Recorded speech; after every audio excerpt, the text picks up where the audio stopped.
చివరికి ఏ ఒక్కరు కూడా మిమ్మల్ని ప్రశ్నించకూడదు అని, ఏ ఒక్కరు కూడా రోడ్లెక్కకూడదు అని ఈ మాదిరిగా భయాందోళనను క్రియేట్ చేయాలనే ఉద్దేశంతో గ్రామ స్థాయి నుంచి మొదలెడింది. ప్రతి ఒక్కరికి కూడా మీ కక్షలు, మీ కార్పణ్యాలు మీరు తీర్చుకోండి అని చెప్పి గ్రీన్ సిగ్నల్ ఇస్తూ గ్రామ స్థాయి నుంచి ఈ భయానక వాతావరణాన్ని క్రియేట్ చేస్తా ఉన్నారు. ఆలోచన చేసుకోమని అడుగుతా ఉన్నా. మళ్ళీ చెప్తా ఉన్నా చంద్రబాబు నాయుడు గారికి, మీరు చేస్తా ఉన్నది తప్పుడు సాంప్రదాయం. ఇది కనుక కొనసాగింది అని అంటే రేపు పొద్దున ఏం జరుగుతుంది అని అంటే, ఈరోజు మీ ప్రభుత్వం ఉంది, చాలా వేగంగా మీ ప్రభుత్వం కూడా తుడిచిపెట్టుకొని పోతుంది. ఆ తర్వాత మళ్ళీ మా ప్రభుత్వం వస్తుంది.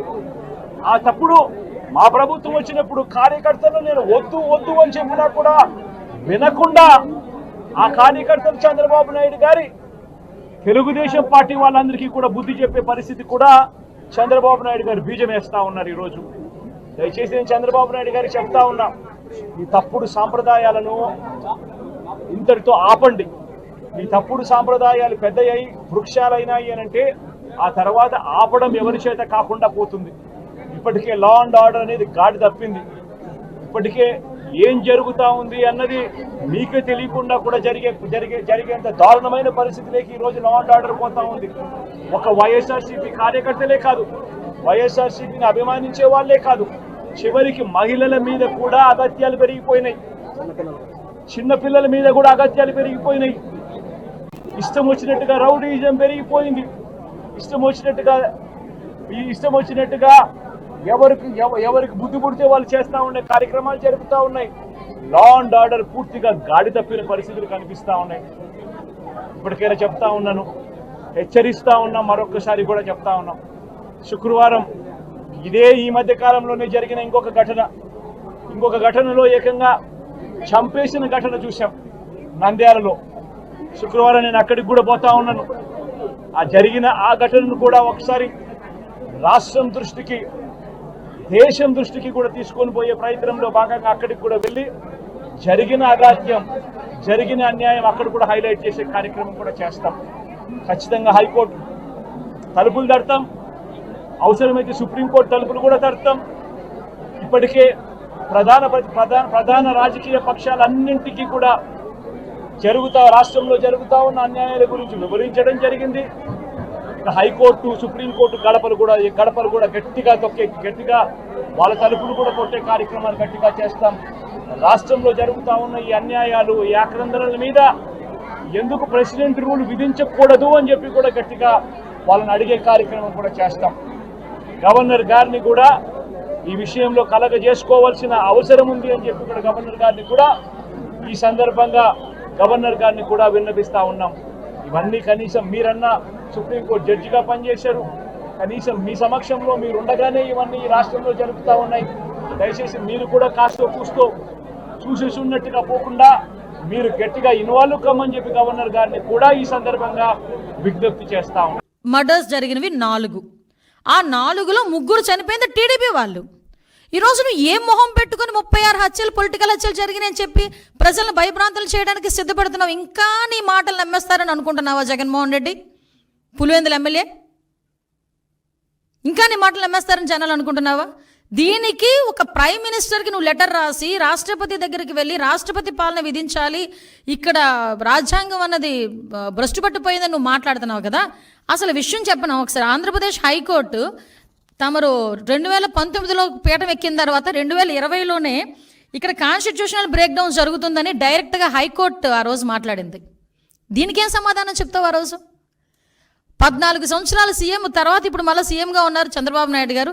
ఏ రోజైనా అతని హయాంలో, అతని అడ్మినిస్ట్రేషన్లో ఇలాంటి కామెంట్ ఏ కోర్టు అయినా ఎవరైనా చేయగలిగారా? ఒకసారి చెప్పండి. నువ్వు పీఠం ఎక్కిన ఒక సంవత్సరంలోనే, సీఎం అయిన సంవత్సరంలోనే ఆంధ్రప్రదేశ్ హైకోర్టు ఇలా మాట్లాడింది నీ మీద. ఇది అథెంటికేషన్. నేనేం వేగ్గా మాట్లాడట్లా, అబద్ధం చెప్పట్లా నీకులాగా. అంటే నువ్వు ఈరోజు పొలిటికల్గా మన కాన్స్టిట్యూషన్ బ్రేక్ డౌన్ అవుతుందని చెప్పి రాష్ట్రపతి పాలన విధించాలని ఏకంగా మాట్లాడుతున్నావంటే నీకు ఎంత తహతహగా ఉందో అధికార పీఠంలో కూర్చుని పోవడానికి నాకు అర్థం. అంటే అధికారం కోల్పోయి నెల రోజులకే ఏ రకంగానైనా దొడ్డిదారిని ఎలా అయినా వెళ్ళిపోవాలని ప్రజల్ని మభ్యపెట్టడానికి నువ్వు చేస్తున్న మైండ్ గేమ్ క్లియర్గా జనాలకు అర్థం కావాలనే ఉద్దేశంతోనే నేను ఈరోజు ప్రెస్ ముందు కూర్చున్నా. ఈరోజు ఎవడైనా పరామర్శకి వెళ్ళి అమ్మ ఎలా జరిగింది, ఎంతమంది పిల్లలు, ఏంటి నీ పోషణ ఏంటి, నా మనిషివి కదా, నీకు ఎంత కాంపన్సేషన్, పార్టీ నుంచి ఎంత కాంపన్సేషన్ ఇస్తాను, ఇలాంటివి మాట్లాడాలి. అతగాడు ఏం మాట్లాడాడండి, నీకు అమ్మఒడి వచ్చిందా, అమ్మఒడి నేను ఉంటే ఇచ్చేవాడిని, వసతి దీవెని ఇచ్చేవాడిని, ఇప్పుడు చంద్రబాబు నాయుడు గారు అవన్నీ ఇచ్చారా, అవన్నీ అయినాయా, ఇవన్నీ మాట్లాడతాడు ఎవడైనా? మైండ్ దొబ్బిందని తెలుసు, మరీ ఇంతలాగా జగన్మోహన్ రెడ్డికి పరామర్శ అంటే నేను ఎందుకు క్లియర్గా ఎక్స్ప్లెయిన్ చేస్తున్నానంటే, అతను పొలిటికల్గా ఒక ప్లాట్ఫామ్ గురించి ఎత్తుక్కుంటున్నాడు. దానికి మాచర్ల అనే ఇష్యూని క్రియేట్ చేసుకున్నాడు. వినుకొండ అనే ఇష్యూని క్రియేట్ చేసుకున్నాడు. ఆ వినుకొండలో జరిగిన ఇన్సిడెంట్ గురించి పర్టికులర్గా దాని మీద ఏదో రకంగా వెళ్ళి బురద జల్లాలనే ఉద్దేశంతో అతను వెళ్ళి అక్కడ మాట్లాడాల్సిన మాటలు మానేసి, హత్య జరిగిన చోట రషీద్ గురించి మాట్లాడడం మానేసి, రషీద్ గారి తాలూకా కుటుంబం గురించి మాట్లాడడం మానేసి ఫోటోలు చూపిస్తున్నాడు. ఎస్, నేను ఉన్నట్టే ఫోటోలు చూపించావు. ఫోటోలు చూపించినప్పుడు ఏం చెప్పావు, ఎమ్మెల్యే గారి భార్యకి కేక్ తినిపించావు, 10 సార్లు నొక్కి చెప్పావు. మా వాళ్ళు సోషల్ మీడియాలో వేస్తున్నారు, భారతి గారితో ఫోటో ఉంది అతనికి సెల్ఫీ. మరి ఎమ్మెల్యే గారి తాలూకా ఒక్క జిలానీనే హత్య చేశాడు, జిలానీనే అరెస్ట్ చేశారు, మిగతా వాళ్ళందరినీ ఎందుకు అరెస్ట్ చేయలేదు, ఇతనితో ఇంతమంది ఫోటోల్లో ఉన్నారు అని నువ్వు అన్నప్పుడు భారతి గారిని కూడా అరెస్ట్ చేయాలా? నిన్ను కూడా అరెస్ట్ చేయాలి. ఎందుకంటే నీతో కూడా సెల్ఫీ ఉంది, నేను చూపించమంటే చూపిస్తా. భారతి గారితో సెల్ఫీ ఉంది, ఎందుకంటే ఇంతకుముందు మీ పార్టీలో చాలా యాక్టివ్ పార్టిసిపెంట్ కదా. వాళ్ళ మధ్యలో ఉన్న వర్గ విభేదాలతో ఒకరినొకరు అక్కడ చంపుకోవడం అనేది తప్పు. నేను దానికి ఏకీభవించట్ల. చంపుకోవడం అనేది ఎట్టి పరిస్థితుల్లో అంత బ్రూటల్గా చంపడం అనేది తప్పు. ఇమ్మీడియట్గా అరెస్ట్ జరిగింది, రిమాండ్కి పంపించాం, ఎక్కడ కూడా ఎటువంటి ఇబ్బంది కలగకుండా చూసుకున్నాం. నువ్వు వెళ్ళి రెచ్చగొడుతున్నావు, మళ్ళీ అక్కడికి వెళ్ళి వినుకొండ నువ్వు వెళ్ళి అక్కడ రెచ్చగొట్టి నువ్వు మళ్ళీ తిరిగి మాట్లాడితే పరిస్థితి వచ్చిందంటే ఒకసారి నీ తాలూకా మైండ్ సెట్ ఒకసారి ఆలోచించు. నువ్వు మళ్ళీ ఈరోజు ఎంత దారుణం అంటే గవర్నర్ గారి దగ్గరికి వెళ్తావట. ఓ పని చేయండి, గవర్నర్ గారి దగ్గరికి వెళ్ళేటప్పుడు మీరు కూల్చేసిన భవనాలు, అదేవిధంగా ఇక్కడ డీజీపీ ఆఫీస్ పక్కన, ఎందుకు ఈ ఎగ్జాంపుల్ చెప్తున్నానంటే డీజీపీ ఆఫీస్కి కరెక్ట్గా 1 కిలోమీటర్ దూరంలో ఉన్న పార్టీ ఆఫీస్ మీద నువ్వు దాడి చేసావు. ఈరోజు చంద్రబాబు నాయుడు గారు చలో ఆత్మకూరు పెడితే అక్కడికి వెళ్ళి చంద్రబాబు నాయుడు గారి ఇంటి గేట్లకి వెళ్ళి పెద్ద పెద్ద రాడ్లు తాడ్లు కట్టి బంధించావు. చంద్రబాబు నాయుడు గారి ఇంటి మీదకి నీ తాలూకా ఎమ్మెల్యే ప్రమోషన్ గురించి చంద్రబాబు నాయుడు గారి ఇంటి మీద జోగి రమేష్ వెళ్ళి దాడి చేశాడు. ఇలాంటి సంఘటనలు మా తోట చంద్రయ్య అనే బీసీ వ్యక్తిని జై జగన్ అన్నందుకు పీక కోసి చంపేశావు. మరి వీటన్నిటి మీద మేమెవరి దగ్గరికి వెళ్ళాలి? ఆ రోజు మేము వెళ్ళి ఉండాలి. ఆ రోజు ఇవన్నీ మేము ఆ రోజు ఇలాంటి సంఘటనలు ఎస్ మేము కూడా ఒక బుక్ వేసాం. ఆ రోజు జరిగిన సంఘటనలన్నీ నేను అథెంటికేషన్గా ఉమెన్ ప్రెసిడెంట్గా ఉండేటప్పుడు మహిళా కమిషన్ చైర్పర్సన్ దగ్గరికి వెళ్ళి అమ్మ ఇంతమంది మీద అఘాయిత్యాలు జరిగినాయి, ఇంతమంది మీద హత్యలు జరిగినాయి, విత్ క్రైమ్ నెంబర్స్ నేను తీసుకెళ్ళి ఇచ్చాను.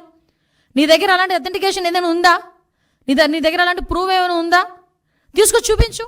నేను ఈరోజు హోమ్ మినిస్టర్ హోదాలో అడుగుతున్నాను. నేను మానేసి వేగ్గా మైక్ ఉంది కదా, నాకు ఒక ఛానల్ ఉంది కదా, నోటుకు వచ్చినట్టు మాట్లాడతాను, ప్రిపేర్ అయ్యి వచ్చాను, ఎవడు మధ్యలో అడ్డగించొద్దు, ఎవడు మధ్యలో ఆపొద్దు అని చెప్పి నోటుకు వచ్చినట్టు మాట్లాడేస్తానంటే ఎందుకు చట్టం ఊరుకోవాలి అని అడుగుతున్నా. ఆ రోజు నువ్వు ఎవరినైతే ఉపయోగించుకొని, పోలీసులను ఉపయోగించుకొని ఎంతమంది మీద ఇబ్బంది పెట్టావు. ఈరోజు పోలీసులకి సంబంధించి నేను చూస్తూ ఉంటే నిజంగా చాలా బాధ అనిపిస్తూ ఉంది నాకు. వాళ్ళ పరిస్థితి ఏంటరా అంటే ఈరోజు కనీసం పోలీసు వ్యవస్థ ఒక ఇన్వెస్టిగేషన్కో, మీకు విషయం చెప్పాలండి, ఇక్కడ ఫోరెన్సిక్ ల్యాబ్ కేవలం అమరావతిలో ఉన్న పాపానికి దానికి సంబంధించి డబ్బులు కూడా ఇవ్వలే తెలుసా మీకు. మళ్ళీ ఈరోజు మేము 9 కోట్ల సెంట్రల్ గవర్నమెంట్ నుంచి తెచ్చుకున్నాం. దానికి ఒక అమరావతిలో ఉన్నది అన్న ఒకే ఒక పాపానికి అమరావతిని కిల్ చేయాలి కాబట్టి అక్కడ జరిగే ఫోరెన్సిక్ ల్యాబ్ను కూడా మీరు కిల్ చేసేసావు. ఒక వెహికల్స్ లేవు, సీసీ కెమెరాస్ లేవు, మెయింటెనెన్స్ లేదు, ఈవెన్ ఫింగర్ అథెంటికేషన్ అది లేదు.